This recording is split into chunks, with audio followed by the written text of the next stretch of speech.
What do you want to be when you grow up? How does this question make you feel? If you're anything like me or the pupils I work with, this question likely brought a heady mix of confusion, doubt, and panic. Today, I'd like to talk about why this can be a difficult question for all of us, but especially teenagers. And it's not because teenagers are difficult or lazy or hot-headed or uncommunicative. I mean, they're all of these things, but not because they want to be. Let me explain.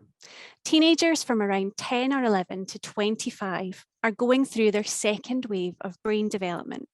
Described simply, the teenage brain is pruning unused connections and speeding up well-used pathways. It's a bit like upgrading broadband. And for anyone who's had broadband installed recently, you'll know that before your speedy new service, there's a period of disruption. For teenagers, this disruption looks like an increased sensitivity in the emotional and creative space of their brains, the limbic system, with the logical areas, the prefrontal cortex, being the last to develop. This directly impacts executive function development. Executive functions facilitate planning, self-control, and mental flexibility.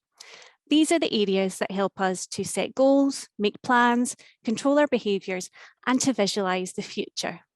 So when your teenager is unable to plan their homework, stop themselves eating that last donut, or control their emotions, this is why.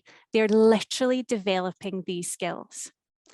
If these areas are still developing, how can we expect our teenagers to answer blunt questions about their future? And if as careers advisors we ask too many questions, we're not tapping into the emotional sensitivities of our young people. For them, emotions are heightened and logic is difficult, so a barrage of questions is unlikely to succeed. I'd like to argue that training executive functions by using creative methods which tap into emotion, such as creative writing, using metaphor and visualization, we evoke the senses and feelings which support our teenagers to navigate these decisions and improve their executive functions. And this is where it gets even more exciting, because research also highlights that strengthened executive functions can protect against poor mental well-being, both in adolescence and later in life, as developing mental flexibility, self-control and planning helps to manage all of life's difficulties. So to sum up, I hope to prove that creative career counselling can support career decision-making and strengthened executive functions while helping teenagers to gain more resilience for all that life throws at them, including stupid questions about what they'll be when they grow up, because quite frankly, we don't want them to stop growing. Thank you. Wow, thank you, Erin.